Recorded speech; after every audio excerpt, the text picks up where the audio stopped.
Chapter 6, The Secret Reading Place. Robbie and I couldn't wait for school to be over so we could go try my secret reading place. "You're just going to love it," I said to Robbie as we walked into my house. "Love what?" said Susie. "None of your beeswax," I said. "She's such a busybody," Robbie whispered to me. "I know," I whispered back. "Mom," Susie called, "Freddy is telling secrets." "I am not," I said. "Then why were you just whispering to Robbie?" "Leave them alone, Susie," said my mom. "Would you all like something to eat?" "We're actually going to take our snack outside," I said. "Why?" said Susie. "It's for us to know and you to find out," I said, smiling at Robbie. "Ugh," groaned Susie. "Sometimes you're such a pain." She dropped her backpack and went into the other room. "Good," I whispered. "Now she won't follow us outside." "What would you boys like to take out there with you?" my mom asked. "How about some crackers, a cheese stick, and some juice?" I said. "That sounds good to me," Robbie said, rubbing his stomach. "I love cheese sticks." Just then his stomach grumbled. "That's my stomach saying I like cheese sticks too," Robbie said, laughing.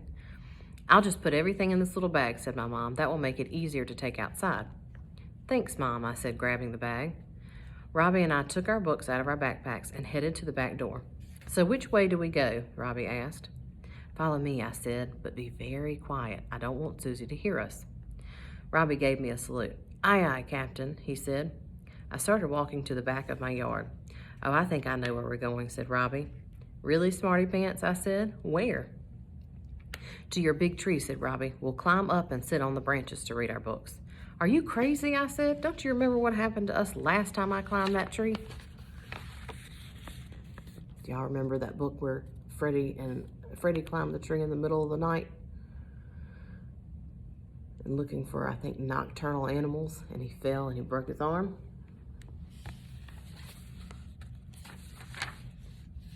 "Oh yeah," Robbie said, laughing.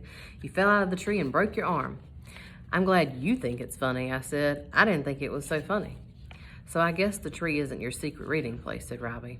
"It would be kind of hard to hold onto the branch and turn the page at the same time." We kept walking. "I thought you said we weren't going to the tree house," said Robbie. "We're not," I said. "It looks like we're headed right for it." "Just hold on," I said. "We're almost there." We both took a few more steps. "Here we are," I said. Robbie looked around. "I don't see any secret place," he said. "All I see is this big bush." I smiled. "That's it." "What's it?" said Robbie. "That's it," I said, pointing. "What are you pointing at?" asked Robbie. "The bush?" "Yep," I nodded my head. "Now I think you're really crazy," said Robbie, making a cuckoo sign next to his head. "I'm not crazy," I said. "This bush is actually hollow. There's a big empty space inside. I like to hide in there when Susie and I play hide and seek. She could never find me." "Really?" said Robbie. "Really," I said. "Come on in."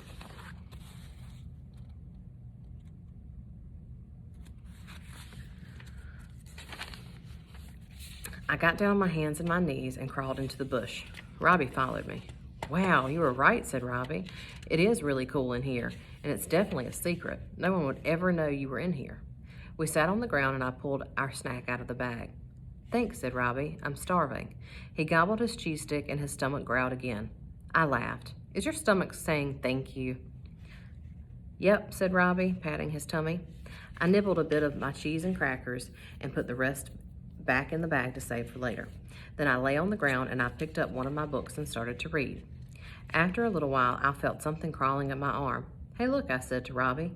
"What?" he said. "We have a friend." I held out my arm so Robbie could see the little worm crawling past my elbow. "He's really cute," said Robbie. "He tickles," I said. "Can I feel it?" said Robbie. "Sure," I said. I carefully picked up the worm and put it on Robbie's arm. Robbie giggled. "You're right," he said. "He does tickle when he crawls." The worm crawled into Robbie's book. Robbie laughed. "What's so funny?" I said. "I think we have a bookworm," said Robbie. "It looks like he likes to read," I said. "Let's call him Buddy," said Robbie.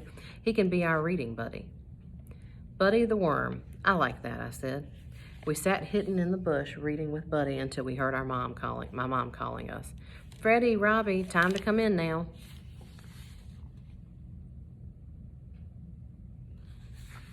I gently picked up Buddy and put him in the pocket of my t-shirt. "Come with me, little bookworm," I said. "You can be my reading buddy for the whole week." Robbie and I both got up and crawled out of the bush. Wow, Jessie was right, I said. If you find a secret reading place, you can read forever.